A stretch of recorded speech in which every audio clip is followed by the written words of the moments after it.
9 คนคือชอบนะที่ไม่ชอบมันก็มีอีกใช่ไหมเพราะนั้นไม่ต้องทีฟุตบอลไปมึงอะ ไม่ใช่ทีมได้สโมสรแล้วLDD แบบผิวแท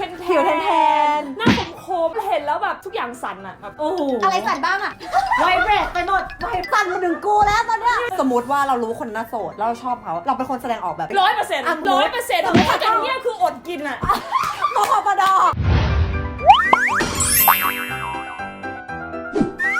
ยินดีต้อนรับเข้าสู่รายการยังไงแขกรับเชิญของเราวันนี้บอกเลยว่าเป็นผู้หญิงที่แซ่บที่สุดของปีไม่ใช่ของหลายปีมากๆอ่ะ กูจะบอกว่าผู้หญิงคนนี้กูเป็น FC มานานแล้วถูก มันเฟียสมันตลกมันแบบมันทุกอย่างมันรวมอยู่ในคนเดียวอะ เป็นคนที่มีคาแรคเตอร์จัดจ้านมาก และเขาคนนั้นก็คือ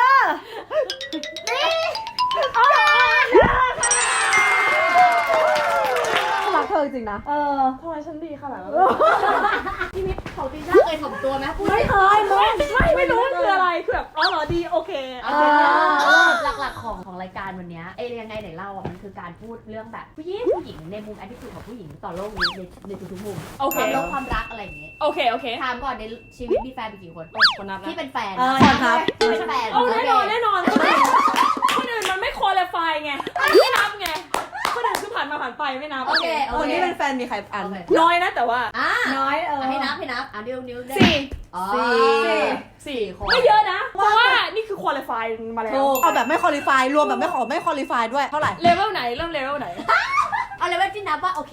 คุยกันแบบว่า มีความรักเกิดขึ้น มีความชอบหรือนิด โอ้ย นึง ไม่เยอะเหมือนกันนะ เท่าไหร่ 25 คน 9แล้วอายุเท่าไหร่นะ 25 25 สะใจนะ ได้อยู่แฟนคนแรกอายุเท่าไหร่ แฟนคนแรกอายุ 17โอเค 7 ปี 9 คนเลิศอยู่ได้ ไม่แต่เป็นแฟน4 คนเราสามารถคุยกับใครก็ได้ในวัน 9 คนคือชอบนะที่ไม่ชอบมันก็มีอีกใช่ไหม เพราะนั้นไม่ต้องทีฟุตบอลไปมึงอะ ไม่ใช่ทีมได้สโมสรแล้วทีมแค่11 คนปะ เอลิซ่ามันได้ทีมด้วยโค้ชทีมหลังบ้านมีหมดใช่ไหม I'm the coach You are the coach the others are players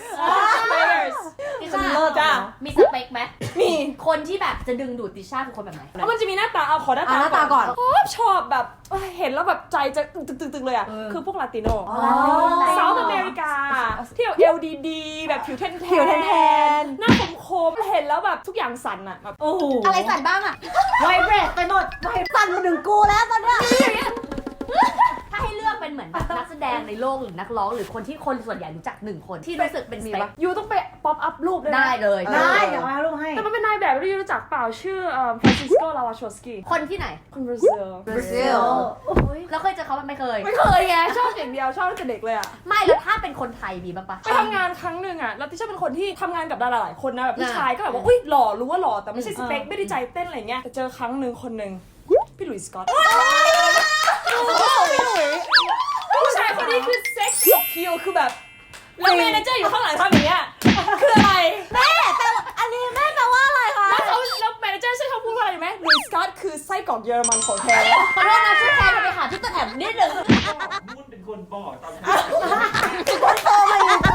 ดูแล้วเขาแบบต้องแสดงด้วยกันตอนนั้นเป็นอีเวนต์นั่นแหละ แป๊บนึงแล้วแสดงออกไหมว่าชอบเขาหรือนิ่งหรือยังไงอยู่ทำตัวยังไง ปกติไม่คือเราไม่ได้แบบว่าชอบแบบ I have to take him เพราะเขารู้ว่าเขา take it ไงแต่เห็นแล้วแบบโอ้โห sex appeal คือแบบพุ่งพล่านมากเลยอะ สมมติว่าเรารู้คนน่าโสดแล้วเราชอบเขาเราเป็นคนแสดงออกแบบ 100%ถ้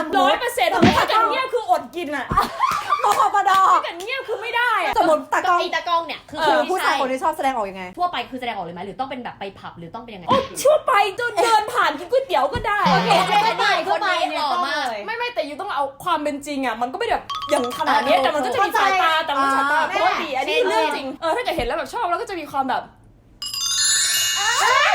มันจะมีความยิ้มอะแล้วถ้าเกิดให้เทคนิคคือดูเทคนิคปุ๊บต้องดูเกิน5 วินะ ดูมอง ผู้ชายส่วนมากโง่ไม่รู้ คือมองเร็วไปเดี๋ยวมันไม่รู้ว่าเรา ไม่รู้ อยู่ ผู้หญิงบางคนแบบแล้วก็หวังว่าเขาจะมาพูดกับเรามองไป1 วิอะผู้ชายมันโง่แล้ว5 วิที่พูดอะคือ5 วิต้องมันหันมาดูนะถ้าเกิดมันยังหันไม่ดูต้องมองไป10 นาทีคือต้องมองนะ มองจนกว่ามันจะหันมาสบตา แล้ว เรา ค่อยนับ5 วิจากตรงที่เขาหันมาไม่งั้นไม่นับ รักมึงมากเลย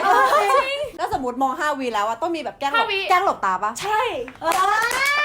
อ้ยอีนี่ท้องกันแหละ เก่งมากเพื่อนเก่งมาก ใช่ไหมไม่ถ้าเกิด จากมอง มันน่ากลัว มันแปลกแล้ว ใช่มันก็ต้องมีแบบเหนียมหน่อย ค่อยเฟิร์ฟค่อยเฟิร์ฟ ฉันได้เห็นช็อตถลกตาสิ ฉันมองไปปุ๊บแล้วฉันจะยิ้มนิดนึงเหมือนกับว่าสนใจเธอนะแล้วก็แบบแต่ทำอย่างอื่นกับชีวิตก่อน กูชอบคำว่าแต่ทำอย่างอื่นกับชีวิตก่อนมาก แล้วว่ามือทำนะแต่หัวคิด หันมาจะเกิดทีแล้วก็จะฟาดขึ้นมา เป็นโมเมนต์อาจารย์ ใช่ไอตัวนี้มันคือไม่ใช่จีบแบบ aggressive เกินแต่มันเหมือนว่า welcome เชิญเข้ามาสู่โลกของฉัน แปลว่าแบบนี้ติชาจะเป็นคนที่เลือกคนที่ตัวเองชอบเท่านั้นปะหรือว่าคนมาจีบก็ได้เหมือนกัน นั่นน่ะดิ ผู้หญิงเราเนี่ยส่วนมากเอาตั้งแต่ history มาเลยนะ อ่า ถึงปัจจุบันเนี่ยเราจะเป็นคุณถูกเลือก yes เราต้องมาเลือกผู้ชายที่เขาเลือกเราแล้วอ่ะคือเขาต้องมาเลือกเราก่อนเราก็ต้องเอาเท่าที่เรามีในพูลไอตัวเนี้ยสังเกตไหมคือเราไม่สามารถไปกับคนที่เขาไม่ชอบเราได้เลยต้องแบบว่าอ๋ออยู่5-6 คนมาเลือกไอแล้วไอก็ต้องเลือกจาก 5-6 คน แต่ว่าดิฉันมองตัวเองว่าเป็นเสือที่ล่าได้ นี่ มัน make it happen ได้คือมันก็ต้องมีชั้นเชิงไงถ้าเกิดพุ่งมันก็ดูแบบ เดี๋ยวเขาก็ถอยห่าง เพราะฉะนั้นเนี่ยจะมองว่าเป็นผู้เลือกเพราะจะได้เลือกสิ่งที่ถูกใจเพราะถ้าเกิดได้สิ่งที่ถูกใจไปสักพักมันก็จะ end อยู่ดีมันก็ไม่ไหวอยู่ดี แสดงว่าแฟนของดิชาเลือกหมดเลย ฉันเลือกหมดเลย เอ้ยเลิศ คือถ้าเราให้คนที่มาจีบเราจะมีแค่5 ช้อยแต่ถ้าเราเลือกเองเราจะมีเป็นล้านคนน่ะ มีที่เขาเห็นนะคะ เท่าไหร่ก็ได้ ชอบมากเลยอ่ะทั่วโลกแต่นี่คือข้างนอกนะแล้วข้างในที่เป็นเนื้อนิสัยอะที่รู้สึกมันดึงดูดคืออะไร มันเริ่มเปลี่ยนมาแล้ว หรอ ตลกมากเลยเพราะว่าโตขึ้นมันก็เปลี่ยนจริงๆว่ะคือตอนเด็กๆมันจะมีไทป์อีกแบบหนึ่งอะ เอาเด็กๆก่อนไทป์ที่บอก แล้วมั ว่าน เปลี่ยน ใช่ มาเป็นยังไงค่อยเล่า เด็กๆไม่มีไทป์ข้างในเลยมีแต่หน้าตาหล่ออย่างเดียวควรเป็นคนที่แชร์โลกอย่างเดียว รอปุ๊บกูโอเคละ คุณคะแนน90%แล้ว ดึงดูดกูแล้ว ตอ แล้ น ว เด็กๆที่ชอบส่วนมากมานานแล้วคือชอบคนฉลาด อ่า พอคุยแล้วมันรู้สึกแบบมันเติมเต็ม conversation มันเติมเต็มอะไรอย่างแล้วก็ตอนเด็กๆชอบคนสนุกอะไรก็ได้ฮิวเมอร์ดีหัวเราะกันตาบ้าตายกันไปเลยฮิวเมอร์ดี สเปคคล้ายๆกันเลยนะ แย่งกันทั้งหมดของในตลาดเริ่มขาด ๆต้อง แคลน จอ แล้ว งมันเลยมีการจองเกิดขึ้น เวลาจ้องยังไง ตองกับเพื่อน มึงพูดเหมือนช้อปปิ้งเลยแล้วพอโตขึ้นมามันเปลี่ยนยังไง โตขึ้นมาชอบคนที่ดูแลตัวเองได้เขาดูแลเขานะอย่าให้เราไปดูแลเขา more stable คงแต่ don't have to be rich แค่แบบอยู่หากินของอยู่ได้โอเคแล้วก็ชอบนิสัยชอบคนที่เป็นคนดีจากข้างในชอบมันชนะตลอดเลยใช่มันฟังดูแปลกนะแต่ว่าตอนเด็กๆมันก็ว่าต้อง give a shit you can be an asshole แบบอะไรอย่างเงี้ยมันก็มีความแบบตื่นเต้นอย่างเงี้ยแต่ตอนนี้ต้องการคนแบบจิตใจดีเพราะว่ามันไปได้ลองรันกว่า เราโตขึ้นแล้วด้วยเนาะ ไม่เป็นเพราะเราเฮียสนุกนิสัยดีเป็นคนที่เข้าใจอกเข้าใจในฟังดีก็โอเคแล้ว ขี้หึงไหมอยากรู้เพราะดูเป็นคนแบบโอเพนมากอยากรู้เป็นคนขี้หึงไหม มีสตอรี่อีกแล้ว เล่า สิ ก่อนหน้าอินซิเดนต์หนึ่งอะไม่ขี้หึงเลย หรอ เป็น over confident แบบ oh my god I'm the best woman จะไปก็ไป best choice แล้วถ้าเกิดยูมองไม่เห็นนี่คือยูตาบอดไม่เป็นไรเลยแล้วผู้หญิงแบบจะสวยแค่ไหนคือเรารู้ว่าในโลกนี้เราก็เห็นผู้หญิงสวยเยอะแยะไปหมดเลยใครๆก็สวยกว่าได้ใครๆก็เก่งกว่าได้อะไรก็ได้แต่เรารู้สึกว่าเรามั่นใจจริงๆอะมั่นใจแบบว่าเขามองแต่เราพวกเรามองแต่เขามันโอเคมากเราก็มั่นใจแล้วไม่เคยหึงเลยไปปาร์ตี้แบบไปแฮฟฟันอย่างเงี้ยคือบางคนจะคอยจิกเนี่ยฉันไม่เคยคอยจิกอะไรเลยเป็นเลเวลนั้น จนกระทั่ง มันมีเรื่อง มีจุดเปลี่ยน จนกระทั่งมันมีอยู่เป็นครั้งที่แบบว่าโอ้ shit เขาไปคุยกับคนอื่นหรือเปล่าอะไรอย่างเงี้ย อันนี้เป็นแฟนยังหรือยังไม่เป็น อันนี้เป็นแฟน โอเค ไปคุยแล้วก็รู้สึกว่าโอ้ shit มันเกิดเป็นว่ะ แต่มันไม่เคยเกิดขึ้นกับเรามาก่อนไงความมั่นใจมันเลยเหลือเยอะอะมันเลยเป็นแบบ self confidence เป็นความรู้สึกดีๆกับตัวเองที่แบบมันไม่เกิดขึ้น this not happening เรามีกันอย่างนี้เลย แล้วพอวันนั้นเนี่ยแล้วมันเกิดขึ้นแล้วมันแบบโอ้ shit รู้สึกเหมือนควายเลยเนาะ คือสำหรับยูนะคือ cheating เลยป่ะหรือว่ามันยังไม่ขนาด it's นั้น not cheating it's not cheating แต่มันทำให้รู้สึกแบบ oh shit this can happen คือมันเลยทำให้รู้สึกว่าแล้วเราก็มา realize ว่ามันไม่ได้เกี่ยวว่าเราไม่ดีอะไรหรอกคือมันเกี่ยวคนนั้นอะไรอย่างเงี้ยเพื่อนหลายคนจะคิดว่าทำไมฉันไม่ดีตรงไหนฉันไม่สวยพอหรือเปล่าคนอื่นสวยกว่าอะไรอย่างเงี้ยผู้หญิงหลายคนจะโทษตัวเองพอมันอะไรเกิดขึ้นแบบว่า what is it wrong with me ทำไมมันไม่พอทำไมมันไม่พอสักทีแต่ซึ่งจะเป็นอย่างนั้นช่วงนึงอ่ะมันเลย lower my confidence down to some level แบบให้รู้สึกแบบ anxiety แล้วรู้สึกว่าจากแต่ก่อนเจอผู้หญิงด้วยกันแบบว่าเฮ้ยยูสวยมากแบบอัพกันอ่ะมันก็ยูก็ดียูก็เก่งอ่ะช่วย lift กันอ่ะ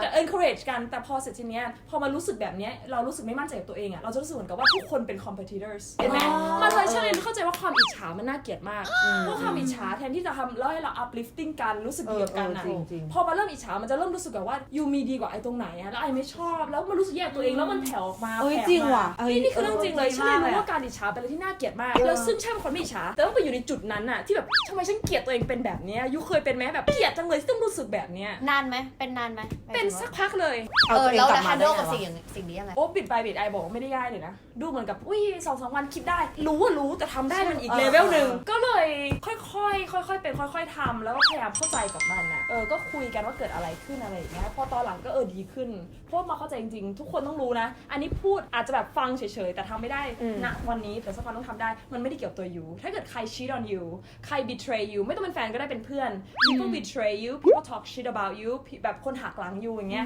บางทีมันไม่มาจากยูนะใช่อย่าโทษตัวเองคือต้องเป็นเขาอะไรอย่างเงี้ย เราไม่ได้ดีนั่นอะไรเฮียอะไรอย่างเงี้ย ไปแล้วคืนแล้วโกรธ โกรธใครรู้โกรธแทน ไม่ มันโกรธแทนมันไว้ก่อน แต่ว่าตอนนี้โอเคมากก็กลับมาแบบ confident อีกรอบก็รู้สึกว่าดีมันเริ่มดีขึ้น แล้วมันหมายถึงว่ามันดีกับใจเราด้วยเนาะมันทำให้เรามีความสุขง่ายขึ้น ย่าแบบตอนนั้นแบบภูเขาอยู่ในอกแบบเต็มเลยตอนนี้แบบเริ่มดีขึ้นแล้ว แล้วเวลาอกหักที่สุดเป็น จัดการตัวเองเนี่ยครั้งแรกเอาละครั้งแรก อะไรครั้งแรกเป็นยังไง มันเวอร์แล้วครั้งแรกมันเวอร์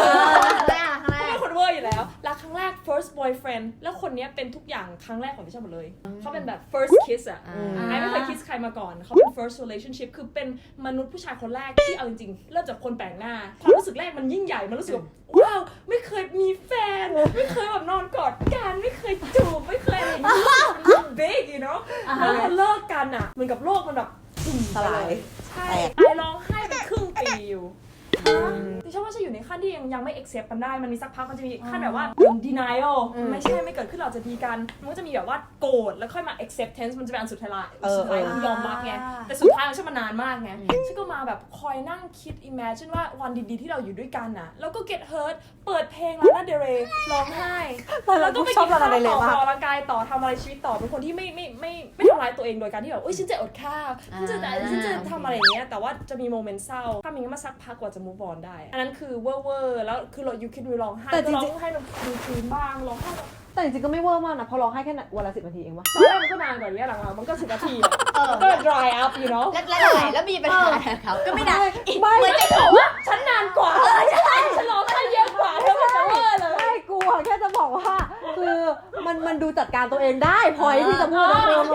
มันดูไม่ดูเป็นบ้าขนาดนั้นรู้สึกว่าจัดการตัวเองได้อยู่ ณวันนี้ความรักที่เกิดขึ้นวันนี้ดีไหมตอนนี้ โอ้อันนี้เป็นแบบใหม่เลยเป็นแบบว่าโตขึ้นหน่อยอะไรอย่างเงี้ย ลาติโน่ไหม ไม่ใช่ คนไทย สวิตเซอร์แลนด์ซึ่งตอนนี้มี distance relationship ไม่มันมีคนที่ทำให้อยู่ crazy นะแล้วยูรักเขาอ่ะแต่ยูรู้สึกไม่รักตัวเองเคยไหม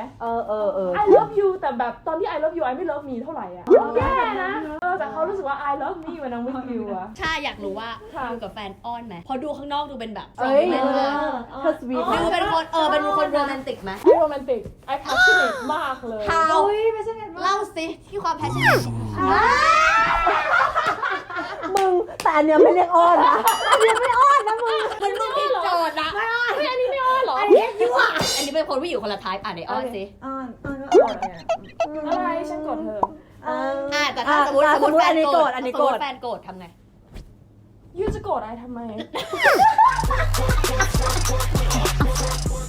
เราเล่นนิดนึง เราเล่น เราเล่นหายโกรธแต่ไม่รู้เข้าใจกันเปล่านะแต่หายโกรธ เอาจริงๆโรแมนติกไหมแบลไหม มีเหมือนกับเสียงเหมือนกับพูดกับหมา อยากไป You man me please zombie I love you I love you อย่างเงี้ยแล้วฉันก็กอด คือ ก็ว่าเนี่ยพอดีแต่ของมึง ทำไมอ่ะ อยากเห็น ลองทำ ทำทุกเทป ทุกคนเห็นหมดแล้วไม่ใช่ก็แบบว่าให้พี่ขาเขาอยากไปกินข้าวที่นู่นไม่กินข้าวที่นู่น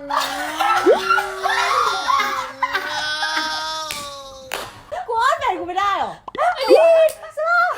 มันเวิร์กไง มันคือการให้ความรักกันละกันอ่ะ แล้วชอบให้แฟนอ้อนไหมหรือว่ารู้สึกว่าเราเป็นคนที่ชอบอ้อนมากกว่า แล้วเราโคตรชอบเลย คนชอบของอ้อน โคตรชอบเลย มันคือการ expressive เนาะมันคือแบบก็เราให้ความรักกัน แล้วบางครั้งแบบรู้สึกเหมือนกับในตัวยูแบบอยากได้ดราม่านิดนึงเคยเป็นป่ะแบบไม่ได้ทะเลาะกันมานานแล้วเป็นไซโคแบบไซโคติกแบบแต่ผู้หญิงหลายคนเป็นนะเหมือนกับมีความแบบไปซิทอัพหน่อย relationship นี้มันสูงเกินไปจะไฟแบบเด็ด ช่วงนี้มันเป็นเส้นตรงกูอยากได้อย่างนี้บ้างแต่จริงๆคนเราอยู่ด้วยกันแม่งหาเรื่องทะเลาะได้หมดอะถ้าเราจะทำมันเนาะ เรื่องอะไรก็ได้ไม่ปิดไฟไม่ปิดน้ำฝนตกอะไรก็ได้หมดเลย Why it's raining I feel bad now อันนี้มึงเป็นเมนแหละ พอเป็นแบบประจำเดือนบางทีอะไม่ logical เลยรู้สึกว่าฉันเป็นคน logical นะแต่ว่าทำไมบางครั้งฉันเงี่ยววะ เพราะผู้หญิงทุกคนต้องเป็นอะโมเมนต์เนี้ย ร้องไห้อย่างเงี้ยเป็น เป็น ไอ้ก้อยอะขับรถอยู่ Sensitive ขับรถอยู่ดีบอกตี้กูอยากร้องไห้เปิดเพลงเศร้าให้กูหน่อยเปิดปุ๊บร้องไห้เลย ไม่ได้ feel ใช่แค่นั้นแหละ มัน ฮอร์ มา โมนฮอร์โมน ฮอร์โมนมันขึ้นอะจริงๆมีคำถามอันนึงจะถามว่าแรดไหมแต่กูว่าไม่ต้องตอบแล้วชัดเจน แล้วพวกเธอแรกไหม เล่นค่ะ เขาไม่แรดแล้วค่ะเขาเรียบร้อย ไม่มีทางดีมแรดไหมพูดมา เอ้ยได้โย อีนี่คอมเมนต์หนักมาก เขาไม่บอกว่า เฮ้ยก็ไม่รู้ไงว่าจะตอบยังไงวะ soft ดูซอฟ ไอ้นี่ดูซอฟไหม ไม่ soft ไอ้นี่อะซอฟปะ ก็ไม่ soft เท่าไหร่แต่คนนี้ดูแมนกว่า เอาคนนั้นมาดูนี่ดูเป็นไงอะ ดูแรกเหมือนเรา ถ้าเกิดเข้าเลเวลกันอ่ะยูจะอยู่ในเลเวลไอเดีย you know ว่า we are อันนี้เป็นด้วยไหม ไม่อันนี้จะแบบว่าหน้าปกป้อง แต่อาจจะมีไม่รู้ความแรกมันมีหลายรูปแบบทุกคนชอบคิดว่าแรกก็แบบว่าใช่ no เป็นอย่างนี้ก็แรกได้ จริง ถ้าถูกอะไรได้ ก็คือแรกเงียบหมด แต่ it's okay นะบางคนจะแบบว่าyou app อย่างเงี้ยก็เป็นนิสัยเขาที่อยากเขาจะโชว์ตรงนี้หรือเป็นแบบนี้แต่ว่าถ้าเขาจะแบบเป็นอีกเลเวลหนึ่งณวันหนึ่งหรือว่า situation หนึ่งอ่ะมันก็มีความแรกออกมาได้ไม่เป็นไรเลย จริง จริง ไม่ใช่เห็นคนแรกอยู่แล้วเนาะ เคยแบบเผลอนอกใจไหม นอกใจเหรอ แล้วแบบอินเนอร์แบบไปชอบคนอื่นแล้วว่ะทำไง โอ้ยเคย แล้วก็พูดตรงๆมัน ก็เลยบอกว่า สิ่ง ก็ นี้ เลยบอกว่าไอไม่ได้เป็นคนที่ จัดการยังไง perfect ไงคือตอนแรกอ่ะมันคือมีอยู่ relationship หนึ่งที่แบบว่าไอก็บอกไปว่า yes I'm feeling this way เราอาจจะเลิกกันดีกว่าไหมอะไรเงี้ยแล้วอยู่คือทุกคนมันพูดง่ายว่าเอ้ยที่เลิกก็คือตัดปุ๊บไปเดียวมันไม่เกิดขึ้นอ่ะเราจะเลิกกันดีไหมเพราะว่ารู้สึกแบบนี้แล้วนะมันเปลี่ยนไปแบบนี้แล้วนะแล้วพอมันไม่เกิดขึ้นอ่ะแล้วแบบว่า no we had to hold on แล้วเราก็รู้สึกผิดแล้วก็รู้สึกแย่แล้วบางทีมันก็มีความรู้สึกหลงเหลืออยู่อ่ะมันเป็นอะไรที่ตัดยากอยู่นะบางหลายๆอย่างอะมันไม่ได้คือมัน complicated ก็เลยมีผิดพลาดบ้างแล้วก็ต้องมาบอกกันมาคุยกันอะไรอย่างเงี้ยคือก็เลยบอกว่า I'm not a perfect person you know and I try to be honest ก็ try to be honest อะใช่คือคงโกหกว่าไม่เคยทำผิดสักอย่างเลยอะไรเงี้ย ที่ดูติช่าอยู่เนี่ยติช่าเป็นตัวแทนของคนแบบ confidence ใช่ป่ะแบบอยากมีแฟน แต่ว่าไม่กล้าจีบ บแบบ ไม่กล้าเลย ยูจะบอกว่าอะไร อดกิน ไม่กล้าก็อดไปอะไรอย่างเงี้ยค่ะ ไม่เอาจริงๆนะโอ้โหเรื่องเนี้ยมันพูดแค่ไม่กี่นาทีมันอาจจะแบบว่าให้เขาไปคิดได้นิดนึงมันทำไม่ได้พรุ่งนี้หรอก ถูกต้อง เพราะทุกอย่างมันต้องมัน confidence อะมันฝึกได้มันก็เหมือนกล้ามเนื้อที่มันต้องฝึกอะเพราะฉะนั้นเนี่ยถ้าเกิดใครที่รู้สึกว่าอายแบบไม่ให้เขาแบบไม่อยากจะไปจีบทันทีอะบางทีมันไม่ใช่ตัวตนของยูที่ต้องเข้าไปจีบเขาเดินทุ่งไปแบบขอพี่ขอเบอร์หน่อยครับมันไม่ใช่อย่างนั้นไงแต่ยูต้องเรียนทีละนิดว่าแล้วยูทำยังไงได้ให้ดูว่าเปิดใจว่าเราสนใจอย่างเงี้ยว่าเริ่มแค่ตรงนั้นก็ได้ไม่จำเป็นต้องแบบโอ้ฉันอยากได้เบอร์เธอนู่นนี่นั่นอะ จริง แต่การที่ ชั้นเชิงไง ที่เวิร์กชั้นเชิงที่เวิร์กคือหนึ่งเป็นคนเฟรนลี่พอเราเฟรนลี่กับใครพิเศษอ่ะมันจะได้ความเฟรนลี่กับเกือบ100%อ่ะจะได้กับแบบแค่ยิ้มแบบว่าเฮ้ยสบายดีไหมอะไรอย่างเงี้ยเขาก็จะรู้สึกแบบมันจะรักกันแล้วแล้วก็ถ้าเกิดอยากจะชวนให้เนียนๆอ่ะควรชวนให้รู้สึกเหมือนกับว่าฉันจะไปสมมติว่าฉันจะไปหนังเนี้ยมันน่าดูไอ้ว่าจะไปพอดีคือไอ้ยูกำลังบอกว่ายูจะไปไม่ว่ายูจะไปหรือไม่ไปเราจะไปแต่ถ้าเกิดยูมาด้วยก็ดีการบอกให้เห็นว่าเรากำลังจะทำอะไรว่าจอยไหม ฉันว่าจอยไหมมันจะทำให้ความรู้สึกว่าไม่ desperate ว่าฉันอยากไปกับเธอนะแต่ว่าเธอไม่ไปก็ไม่เป็นไรเพราะฉันจะไปอยู่ดีแต่ถ้าเกิดเธอมามันก็เป็น extra แบบ why not คุณเก่งมาก อันนี้ดีมากอันนี้เลิศ แล้วพี่มีทริคอะไรถ้าเกิดยูต้องสอนติช่าเพราะติช่าบางทีทุกคนมาแล้วให้ฉันพูดเหมือนกับว่าอุ้ยฉันรู้เยอะ ฉันรู้เยอะ ผู้หญิงทุกคนมีเล่มเกวียนมาของตัวเอง อาวุธแต่ละคนก็ไม่เหมือนกัน แล้วอาวุธของผู้เธอคืออะไรล่ะ ไม่แต่ฉันมีลิฟในการมองฉันเป็นคนเชื่อในตา อ๋อใช่ก้อยอะมองเก่งมองเลย แล้วเป็นคนแบบติช่าเลยรู้สึกว่าถ้าเราชอบใครอะ eye contact ต้องเกิด แต่ว่าไอเนี้ยเกิน5 วินะคนทั้งโต๊ะรู้หมดเลย ผู้ชายของดิชาผู้ชายคนนั้นรู้ของอีก้อยรู้ทั้งโต๊ะเลยเบาเพื่อนเบาหน่อยเบาหน่อย กูไปแล้วมึงซีนี่ มีวิธีการไหมมีวิธีการไหม แล้ว ของดีมจะเป็นแบบว่าไม่สนใจจะรู้สึกว่าถ้าไม่สนใจอ่ะเขาจะสนใจเราเอง แต่ไม่ก็ต้องมีส่ง energy อ่อยไปปะ โทษนะ energy อ่อยไปไหม แต่เป็นคนป๊อตว่ะเป็นคนที่แบบว่าไม่ค่อยกล้าปล่อยพลังขนาดนั้น ก็อาจจะแบบเฟรนลี่อะเข้าหาเฟรนลี่อย่างเงี้ยมากสุดแล้วแต่จะไม่กล้ามองหน้าอย่างเงี้ยโอ้ยกูไม่ได้อ่ะต้องหลบ แต่เก่ง text ไหมบางคนเก่งแบบ โนไม่ได้คือมันเท็กได้ไง เอางี้ชอบคนเนี้ยปล่อยมวลไหม อ๋อปล่อยอยู่แล้ว ก็ปล่อยยังไงอยากปล่อยยังไง ยิ้มเยอะ เขาดูว่ามึงเมาหรือเปล่ายิ้มเยอะๆ ไม่เยอะแล้วก็แบบมันก็ต้องมีแบบบ้างก็แบบอะไร ให้เขา พูดกักไปกักมาแล้วคันมากเลย ก็คือยิ้ม มันพูดดิคืออะไร คีย์แมสเซจคือยิ้มเยอะ ไม่ถูก ก็เป็นเยอะๆทำเป็นคุยคุยแบบเพื่อนไปก่อน ใช่ ใส่เนียน แล้วนี่นะจ๊ะ ไม่รู้อะเอาจริง อ้อล้อมึงอ่ะตอนนี้ เฮ้ยแต่ว่าถ้าเป็นคนที่กูชอบจริงไม่อ้อนะไม่อ้อหรอแต่ว่าถ้าใช้วิธีเดียวคล้ายๆกับของเธอก็คือมองแล้วก็แบบชอบหันมายิ้มกับตัวเองให้เขารู้ว่า ว่าแบบมองๆแล้วกูก็แบบแล้วกูก็แบบเหมือนลงสายตาแล้วกูก็แบบยิ้มอย่างเงี้ยเขาก็จะรู้ว่ากูชอบแค่นึง acting ในโลกตัวเองด้วยโอ้ยให้เขารู้ว่าเรารู้สึกดีทำไมมันคอมพลีเคทอีกเลเวลนึงขนาดนั้นวะ ใช่นี่กูว่าที่ทราบประมาณกูคือมองแล้วก็ไปทำกิจอย่างอื่น อันนี้คือแบบไม่ยิ้มเลย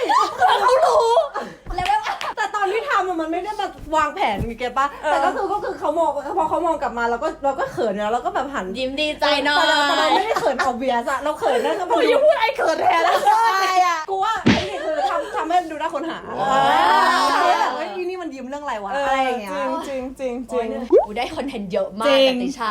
ดิชา เหมือนเราเรียนหนังสือ จริงโอเคมีอะไรถามพี่ชายไหม ถ้าอยากบอกอะไรบ้าง อยากบอกอะไรผู้หญิงวะ เลยงั้นพูดเรื่องการแข่งขันระหว่างผู้หญิงดีกว่า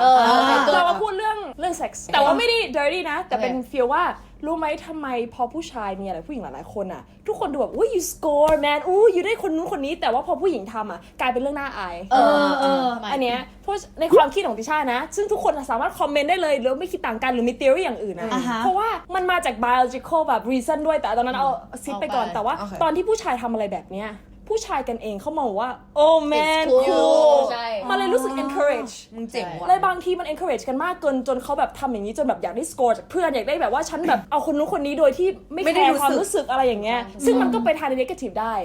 แต่เรื่องของเรื่องคือเขาอ่ะไม่มาพูดกันว่าโอ้ทำไมเธอทำอย่างนี้เธอเป็นคนแย่จังเลยผู้ชายมันไม่รู้สึกดาวเรื่องนี้ไงแต่พอมาเป็นเรื่องผู้หญิงอ่ะผู้หญิงกันเองอ่ะจะบอกกันว่า you're แบบถ้าเกิดในคอมเมนต์หรือในอะไรก็บอกว่า you're so slutty อ่ะ you ทำนี่แบบอุ้ยเธอเป็น คือเรา ผู้หญิ กดกันเอง เรากดกันเอง มันก็เลยทำเหมือนว่าเราไม่ uplifting กันเลยอะซึ่งผู้ชายก็ทำกับผู้หญิงบ้างนะที่บอกว่าโอ้ยแบบผู้หญิงคนนี้ slutty ไม่ชอบ ซึ่งผู้หญิงหลายคนก็ไม่ชอบ slutty men เหมือนกัน ถูก แต่มันเลยเป็น stereotype ว่าพอผู้หญิงเรากดกันเองอะเราจะได้รู้สึกเหมือนกับว่าเราทำอะไรเราก็จะมีขอบอะเราสร้างขอบให้ตัวเองกันเองด้วยซ้ำอะเราก็เลยน่ะยืนวนกันอยู่ตรงเนี้ยในเมื่อผู้ชายเขา spread กรอบของเขาออกไปอย่างเงี้ย ทำไมเราไม่ช่วยกันสเปรดกรอบของเราเหมือนกัน ใช่ ซึ่งอันนี้ไม่ encourage ว่าทุกคน go แบบ have sex with everybody ไม่ใช่ ถ้าพวกเราช่วยกัน encourage กันเองทุกอย่าง มันก็จะมี freedom มันจะมี progress ของมันแล้วมันวันหนึ่งมันจะมีวันของพวกเราจริง ใช่ ฉันชอบที่มันเป็นสนุกแต่มันมีสาระได้ จริง แล้วเหรอก็ถือว่ามีประโยชน์สักนิดนึง เฮ้ยแต่เธอทัศนคติเธอมีประโยชน์ ดีมาก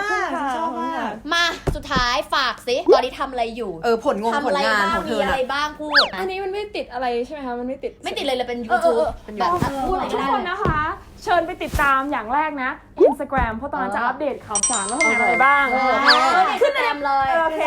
ดีมาก อันนี้รายการกิจแก้กรรมอยู่บอก อ๋อ แล้ว yeah กิจแก้กรรม เลิศ ถ่ายซีรีส์3 เรื่อง เลิศ กำลังจะออกไปดูนะคะ ในช่องบอกชื่อได้ยังบอกชื่อได้ยัง ได้ ชื่อเรื่องชื่อช่องอะไร ว่ายแกมแพรนะคะ ดวงใจในมนตราจิตสังหาร ก็คือดิฉันไม่รู้ว่าผลงานตัวเองมีอะไรบ้างต้องให้แม่บอก ไม่ใช่ TikTok ไม่ใช่แต่ว่า ติช TikTok มันเลิศ ด้วย TikTok มันเลิศ จริง ไปดู โอเคติชาฝากรายการพวกเราหน่อยชื่อยังไงไหนเล่าเดี๋ยวพูดสิ ยังไงไหนเล่าโอเค โอเคฝากพวกเรา3 คนหน่อยเซ ฝากอีพวกนี้ด้วยนะคะ ในรายการยังไงไหนเล่าค่ะ ฝากกด subscribe ก้อย Nutty Dream นะคะ แล้ว แล้ว ก็ ก็ แฟนเพจนะจ๊ะ ก็น่าจะดีเหมือนกันค่ะ โอเคฝากติชาด้วยขอบคุณติชามาก ขอบคุณนะคะ มากหนุกมาก แล้วเจอกันเทปหน้า บ๊ายบาย